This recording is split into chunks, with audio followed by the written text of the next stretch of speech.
अदिति चौहान। जी ma'am आपका parcel. भैया नहीं चाहिए प्लीज। मैम अगर आपको नहीं चाहिए तो आपने जहाँ से ऑर्डर किया है वहाँ से आप रिटर्न रिक्वेस्ट डाल दीजिए, वापस हो जाएगा, पर यहाँ तो आपको लेना पड़ेगा।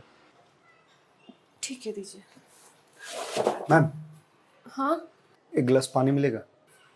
भैया आप कहीं और पी लो पानी प्लीज। मैम बहुत ज़ोरों की प्यास लगी है। ठीक है लाती हूँ।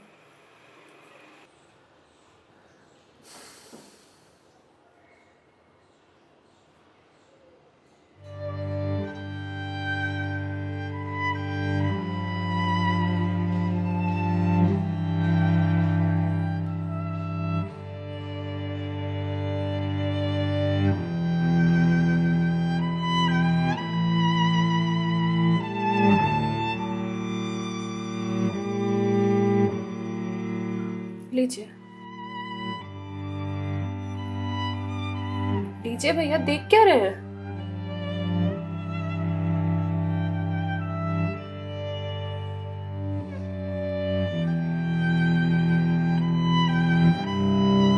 मैम आपको कोई दिक्कत है? मतलब आप किसी परेशानी में हैं? भैया पानी पीकर ग्लास दीजिए आप। मैम छोटा मुंह बड़ी बात कह रहा हूँ, पर अगर आप किसी परेशानी में हैं तो आप मुझे बता सकती हैं। भैया आप पानी पीजिए, ज्यादा समाज से भी मत बनिए। मैम दुख बांटने से कम होता है। अच्छा, और आपको किसने कहा कि मैं दुखी हूँ? मैम अगर आप दुखी नहीं हैं तो फिर वो फंदा क्यों लगा रखा है?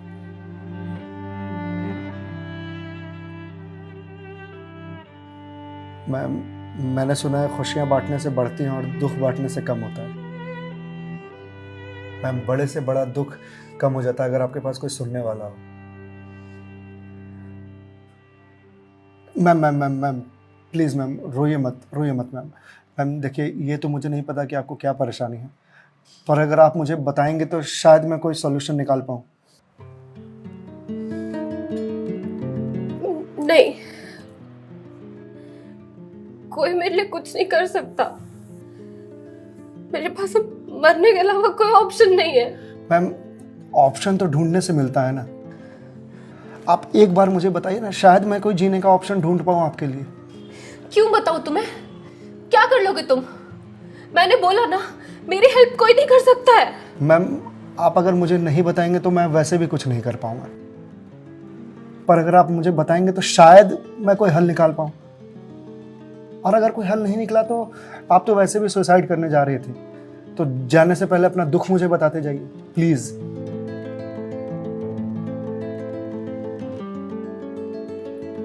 Please ma'am.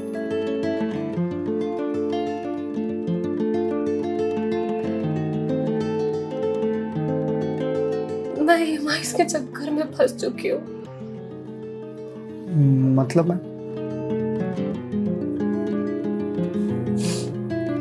कुछ साल पहले एक कोर्स के लिए मैंने लोन लिया था, फिर उसके कुछ वक्त के बाद एक और लोन, और ये लोन का सिलसिला यूं ही चलता गया। इस महंगाई के जमाने में पैसे की जरूरत तो हर किसी को पड़ती है, मुझे भी थी। मैंने प्राइवेट कंपनी से भी लोन लिए, ज्यादा ब्याज पर, और अब मैं उन्हें चुका नहीं पा रही हूँ। क्यों मैम, आपके पास जॉब तो होगी ना? जॉब थी,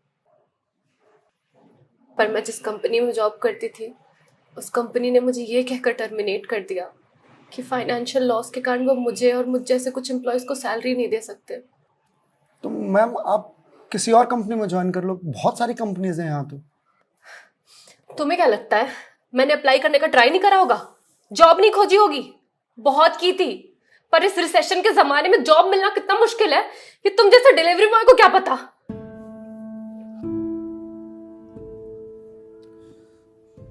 आई एम सॉरी मैम, शायद आप सही कह रही हैं, मुझे इस बारे में कोई जानकारी नहीं।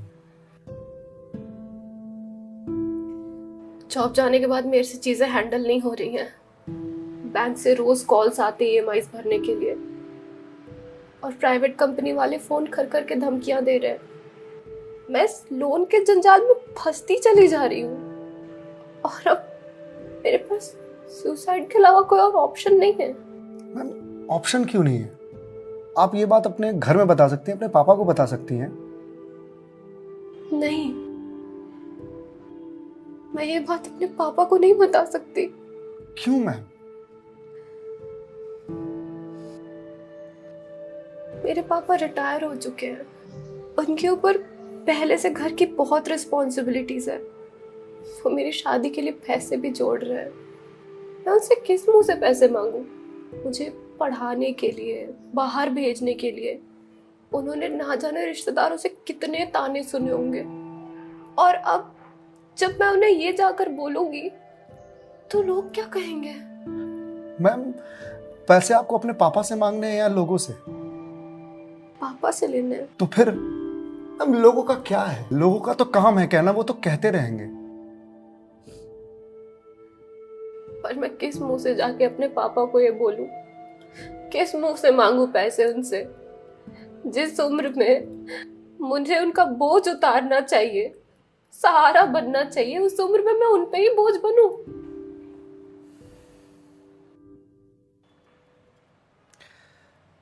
मैम एक बात बताएंगे आप, बचपन में आपके सबसे फेवरेट चीज क्या थी? बचपन में मुझे साइकिल का बहुत शौक था। तो मैम आपको साइकिल किस एज में मिली थी? यही कोई 8 साल की होंगी मैं। तो साइकिल तुरंत मिल गई थी आपको? नहीं, पापा तो मान ही नहीं रहे थे। बोल रहे थे गिर जाएगी, चोट लगा लेगी। तो फिर कैसे साइकिल मिली? बहुत जिद की थी मैंने, बहुत। खाना पीना सब छोड़ दिया था। तो मैम साइकिल के लिए जो जिद किया आपने, तो शर्म आई होगी आपको? तो मुझे मुझे क्यों शर्म आएगी?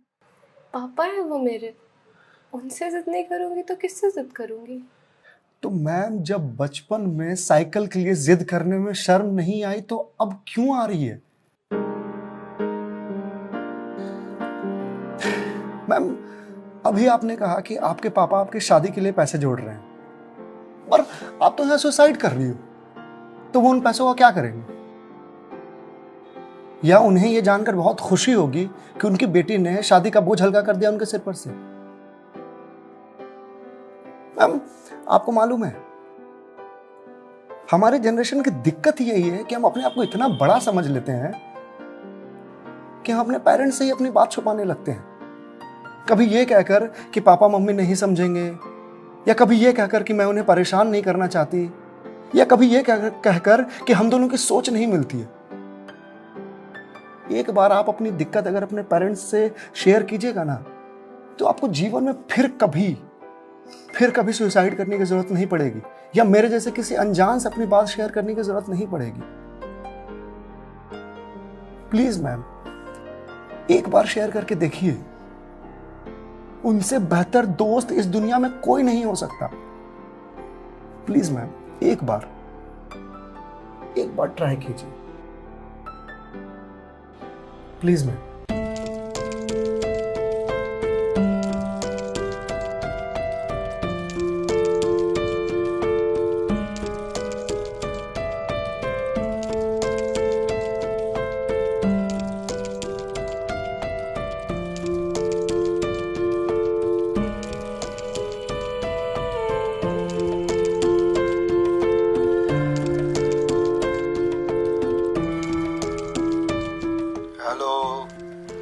हेलो पापा।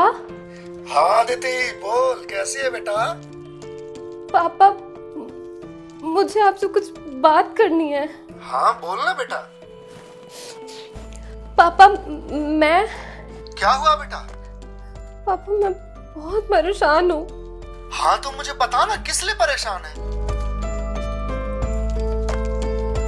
अदिति बेटा रो क्यों रही है, बता ना क्या बात है? पापा वो मैंने बैंक से लोन ले रखा था ना,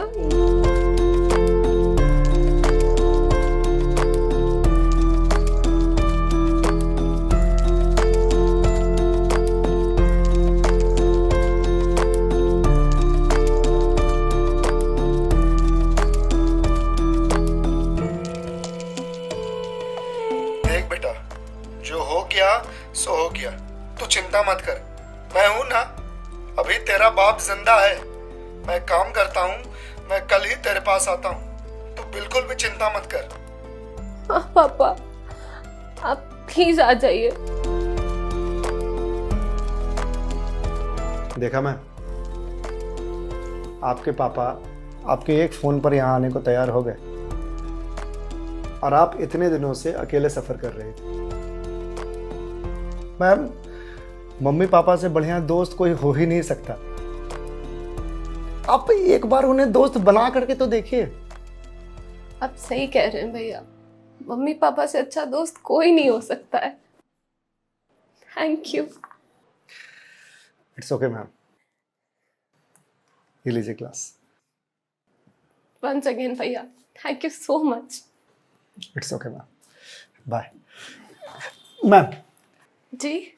मेरे पास आपके लिए कुछ है, यहीं रुकिएगा, मैं थोड़ी देर में आता हूँ।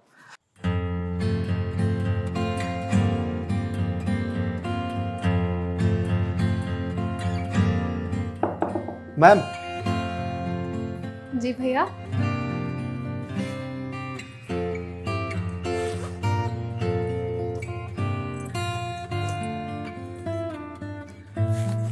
मैम, ये आपके लिए।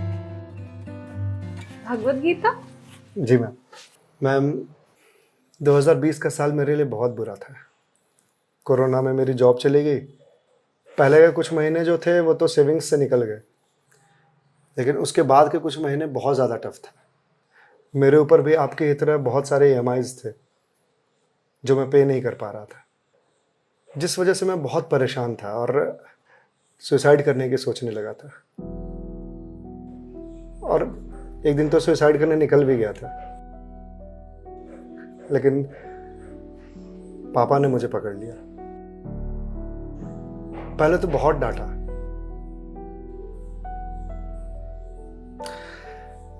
फिर उसके बाद सीने से लगा करके कहा कि तू चिंता क्यों करता है, मैं हूं ना। उन्होंने ही मेरे सारे बिल्स पे किए और उसके बाद ये भगवत गीता दिया मुझे और बोला, बेटा जीवन में जब भी कोई परेशानी आए, किसी चीज का हल ना मिले तो ये पढ़ लेना। इसमें जीवन की सारी परेशानियों का हल तुझे मिल जाएगा। और मैम, वो दिन है और आज का दिन है। आज जिस कंपनी से मैं आपको डिलीवरी करने के लिए आया हूं वो मेरी ही कंपनी है। आपकी अपनी कंपनी है? जी मैम। कोरोना के बाद मैंने अपना स्टार्टअप शुरू कर दिया था जॉब जाने के बाद, क्योंकि जॉब मिल ही नहीं रही थी। तो अगर आपकी कंपनी है तो फिर ये डिलीवरीज आप क्यों कर रहे हैं? मैम, मुझे अच्छा लगता है अपना काम खुद करना, और शुरुआत तो मैंने अकेले से ही किया था ना। आज भी जब मन करता है तो निकल जाता हूँ डिलीवरी करने के लिए। और देखिए, आज तो निकलना मेरा सफल रहा, आपसे मुलाकात हो गई। और जो सीख मुझे भगवत गीता से मिली वो मुझे आपको देने का मौका मिला। मैम, वैसे तो बहुत सारी बातें हैं इसमें सीखने की, पर जो सबसे अच्छी बात मुझे लगती है वो ये कि जो समय है ना, ये कभी एक सा नहीं रहता। आज बुरा समय है तो कल अच्छा समय जरूर आएगा। आज अंधकार है तो कल सवेरा जरूर आएगा। इसलिए कभी भी अच्छे समय में इतराना नहीं चाहिए और बुरे समय में विचलित नहीं होना चाहिए। समय है, कट जाएगा। मैम, इस एक थॉट ने मेरी पूरी जिंदगी बदल दी। मैम, तो अब आप पढ़िए इसको, देखिए शायद आपको कुछ और मिल जाए। पर मैम, जो भी मिले उसे लोगों से शेयर जरूर कीजिएगा, क्योंकि कहते हैं ना, ज्ञान बांटने से बढ़ता है। Thank you ma'am.